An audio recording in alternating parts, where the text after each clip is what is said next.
Hello and welcome to day 4 of the Ready to Succeed challenge. I am Mutita Debowali from the Creative Business Suite. Today on day 4, we will be talking about health. Our health is our wealth. And the reason is because regardless of where you are in life, whether you're rich or not, if you do not have that health to help you carry yourself to do the things that you want to do, you may feel less fulfilled. And it's not just your physical health, your mental health as well. If you're not in the right frame of mind mentally, it may affect how you use your body. In this module, we will also talk about how to shower yourself with love, as well as how to master your emotions so that you can have a better grip on your mental health, which will help you in other areas of decision making in your life and in your business. Whilst we know that we cannot guarantee a 100% state of health all of the time, we can always acknowledge and appreciate our health and continue to manage and work on it appropriately so that it continues to feed us and serve us as we require it to. So today we will delve into how we can be in control of our health from a viewpoint of taking responsibility of what we can control.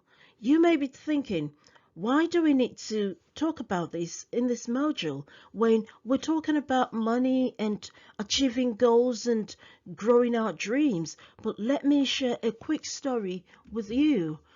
It is important for us to look after our health as much as we can. Not taking care of our health may cost us more than we can imagine. In 2020, April, I was hit by the virus, the COVID-19 virus, just like thousands of people, and I was running multiple projects at the time. One of the projects I was running at the time was that we were admitting new service users into our voluntary organization, the Youth and Women Support Network, and we were seeking help from volunteers, so we're recruiting volunteers, counselors, coaches, promoters, marketers, social media people, and that sort of thing. And at the time, or just before then, another project I was working on was my social care company, which was accredited in April 2020. And of course, I was doing my coaching business as well. And I had the privilege of working as a volunteer for other agencies as well. So I was pretty much active and I liked that. So I was in a state of doing lots of things and suddenly it hit me. So why that affected me so much was that when I got ill, it was a bit severe. But what came out of it for me was that as I was just recuperating and had to call, the 111 and talked to a health professional as they were examining me, she told me that she could understand, something from what I was telling her. She said it looked like the virus was going away, but the effects of what was happening in my body was something else. And I had to go to my GP to have some tests run because the symptoms I was talking about was giving them a sign that something else was wrong within me. So weeks later, I was able to go and do the test. And when the test came out, it happened that I was a diabetic. So my GP called me in and said, it looks like you are a diabetic. We had another test run just to check the sugar. And it showed, apparently that I was diabetic. So why was that a hook for me?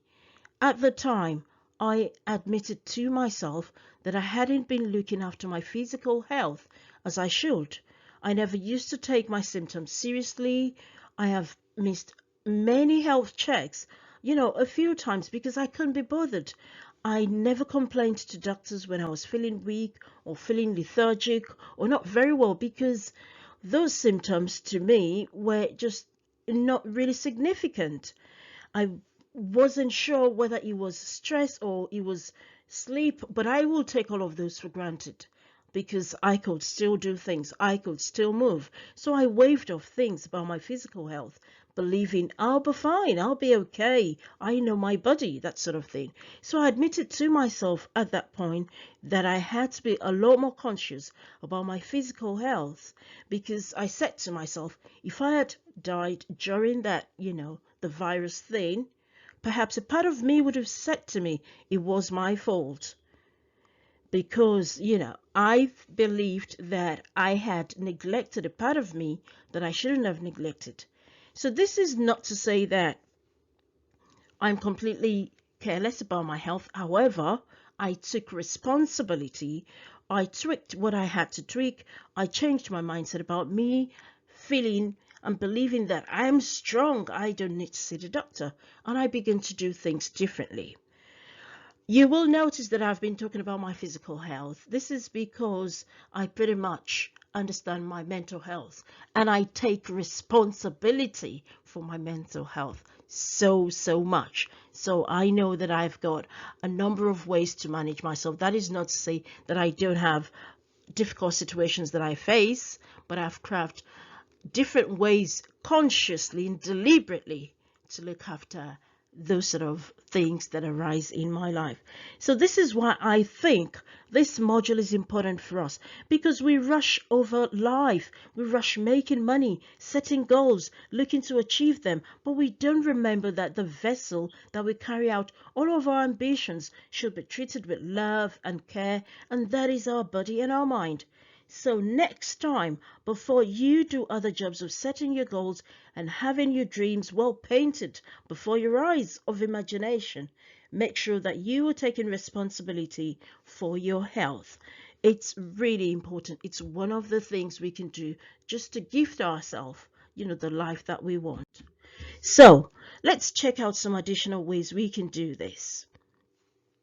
We can look after our health by becoming the chief executive officer of your health. So you need to take total control of what you can over your health. Ensure scheduling regular checkups and make that a priority, and make sure you get all the annual testing done as required to make sure that your health stays on track. And if you are already experiencing some sort of serious health issues, make sure you're getting the best diagnosis and treatment and do your own research. Stay up to date on the latest studies related to your condition or your symptoms. Ask for copies of all your lab tests and the results, and don't be afraid to ask for a second or a third opinion if your gut is warning you that a treatment or even a diagnosis is not the best for you. Number 2, be rational in your thinking.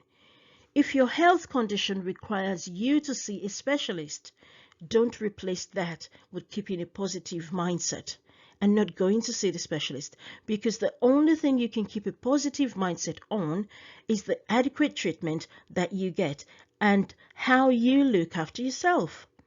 Number 3, actively manage stress. Stress manifests in different ways in our lives. And the best way to deal with it is to be conscious of what's causing it.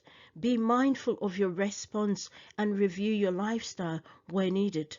You will be able to access an additional video on how to manage stress on the link down below this video. Number 4, what you can do to look after your health is you master your emotions.